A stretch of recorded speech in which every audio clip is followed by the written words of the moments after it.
Very welcome to my program. Thank you. Malou Wickham, I don't think people really know who that is. But if I say Sophie Kinsella. Sophie Kinsella, yeah, that's me. Because that's you. That is me. That is who I've become. That's my name for my books and a name that I now go around the world being Sophie, yeah. But how does that feel, to be Sophie? Well, it's wonderful because as Sophie, I have connected with so many readers and I have had such fun writing my books that I step into the Sophie shoes and I just know I'm going to have a good time. And Madeleine have not so many fun stories like Sophie. Well, I used to write as Madeleine and the stories were just slightly more serious. Then I had the idea for Shopaholic and I knew it was a new voice. It was fresh and it was a bit silly and a bit younger. And so I took the name Sophie Kinsella and I wrote the first Shopaholic book. And I had no idea how huge it would become or how many people would relate to my character. And that's where it all began. And it's really huge. I saw this figure, is it 36 million? Yeah, copies. Something like that. I try not to think about these big numbers because it gets a bit overwhelming. So I just know I have a lot of readers. I hear from them. They are all over the world and they have different languages and different cultures, but they all have a sense of humour.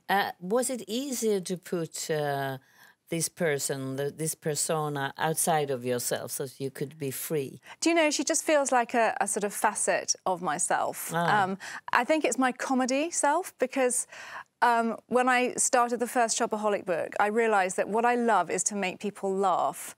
And it was a funnier book than I had done before. And that's what really makes me happy is when people say, oh, I was sitting on the bus and I couldn't stop laughing. Then I think, OK, you know. Because you started out as a financial journalist. I did. And this was more fun to write. I was a very bad financial journalist. But Shopaholic, that became such a word spread all over the world. Yeah. What do they write to you? What do they recognize in this? Oh, do you know, I think people see themselves. They see their own lives, they see their own struggles. But what I do is I take reality and then I make it bigger and more extreme and more outrageous, more fun, and a happy ending. So I think everybody can relate to the problems and they say, oh, I've done that, that's how I think. I mean, I had a lot of people write to me and say, how did you know? You must have read my diary. This is how I think. Really, I've had people going, it's me. Because it's interesting, Shopaholic, you feel ashamed and at the same time you're laughing. It's a taboo, but not to be able to handle your money. Yeah, it is. But, I mean, although that there's a serious message in the books about debt and about too much spending, at the end of the day, I'm trying to entertain. So I think that people absorb the message and they learn, and people do learn from my books, but they're having a nice time while they're doing it. While learning. Yeah. So are you yourself a spender, a shopaholic? I have my moments. Because it seems that you really know how it feels. Yeah, no, I do. I do know how it feels. And I'm a very obsessional person. So sometimes I'm obsessing about a pair of boots. But then sometimes I can switch and I obsess about my new novel, my new story. And that is what transfixes me. So I would say I'm a part-time shopaholic. You're a mother of 5 children. I am. Is that so? It's amazing. Congratulations. Oh, you're so nice. Thank you. So if your children would be big spenders and be shopaholic, how would you react as a mother? I would say, don't read my books. Don't take this example. No, so far they haven't been, but I would give them my top tips, which is go and look at all the expensive stuff and then buy something small. Like, don't have nothing, just try on the suit and buy the lipstick. That's a good tip. That's my tip. Or maybe go in and try it on and then go out and buy the lipstick. Yeah, exactly that. The new book is also about the life that a lot of young women especially experience. Yeah. How you try to have a perfect life on social media, but it's not so perfect in real life. No, no. Well, I mean, I always write what I see around me in the world, whether it's shopping or people working too hard. And in this book, I see a lot of people struggling. And my heroine is in her 20s, trying to make it in London, which is a difficult city to make it in, and desperate for her family at home in the country to think that she's having a great life, desperate for everyone to think she's having a great life. She feels she has something to prove. And so she sort of tells fibs. Her Instagram page looks glossy and perfect and so super cool. And it's not really what her life is like. And it's really a book about not buying into the image. She fixates on her older boss, who is a very self-assured woman in her 40s, who seems to have it all. And she looks at this woman and thinks, well, your life is perfect. And what she's got to learn is that nobody's life is perfect, and that she needs to be honest with her family, because in trying to protect them from the truth and trying to live up to being a Londoner, she starts telling lies, and the lies get bigger. She gets into trouble. It all goes horribly wrong. I mean, I really always put my heroines through terrible journeys. They get into real trouble. But then they come to a point. They do. They learn. Turning point. They always have a turning point. They learn what's important. They stop reacting to events and they start to take action. And by the end of this book, my heroine really is in charge of her life, telling the world what she wants, who she is. And so I think it's inspiring, but she has to go through a lot of bad I don't stuff. know if we should really tell everything, but the turning point turned out to be quite a perfect life. Well, it's not perfect, but she appreciates it. A good life, yeah. I mean, it's a good life, and she's happy with it. She's reconciled to the good bits and the difficult bits, and she's made some good relationships. And you know, I think that is part of what makes your life good. You must have been thinking about this when you wrote the story. What do you think happens with this generation that are always trying to have these smiling selfies and the perfect life? Yeah.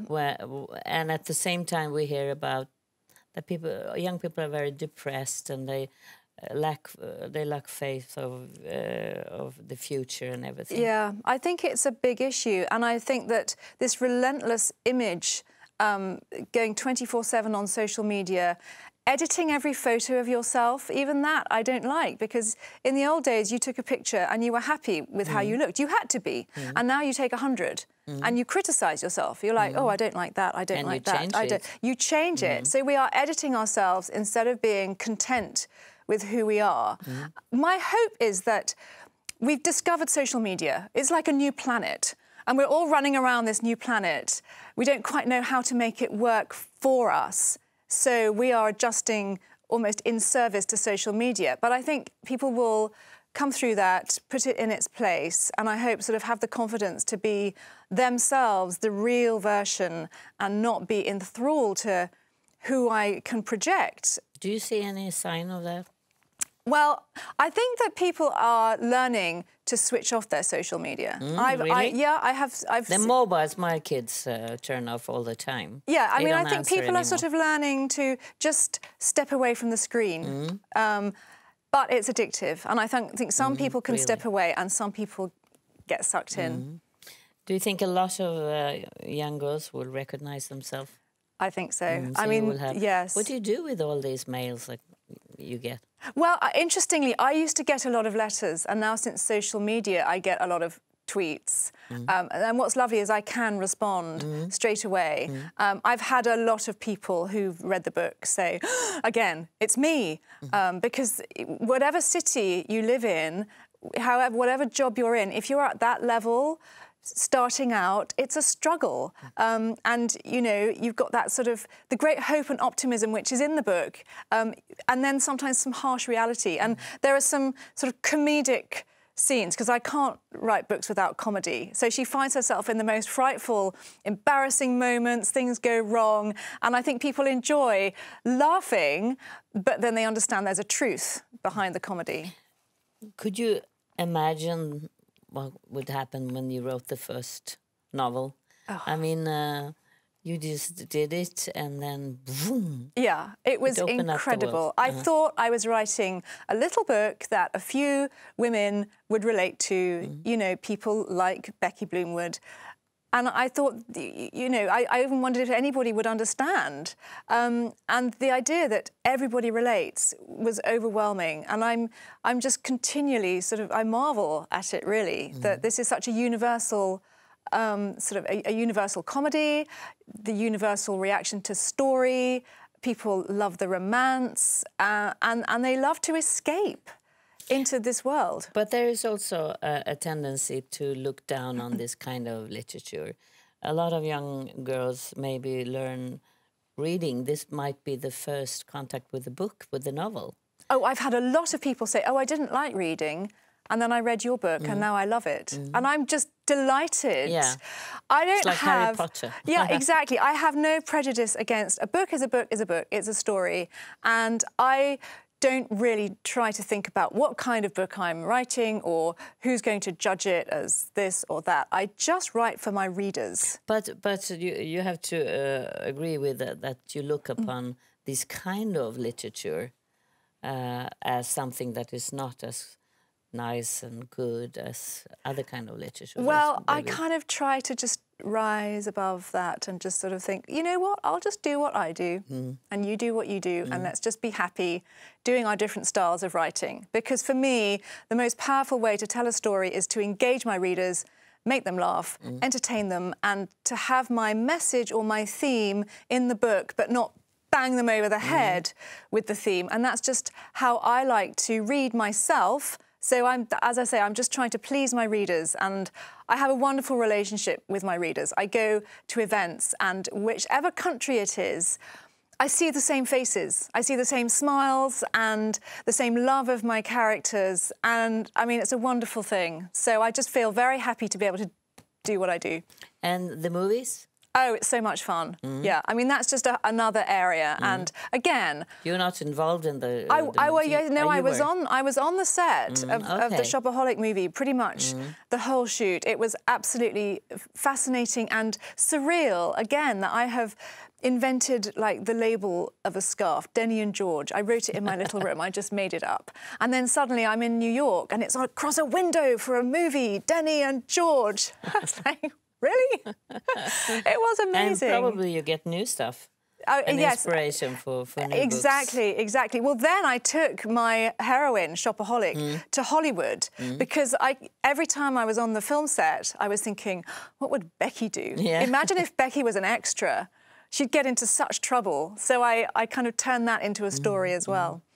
It's really nice. My daughter have read it all, and she really enjoyed the humor in it. Oh, I'm so glad. I'm so glad. Well, please say hello from me. Thank you so much for coming here. Thank you for having me. With your books. Thank you very much.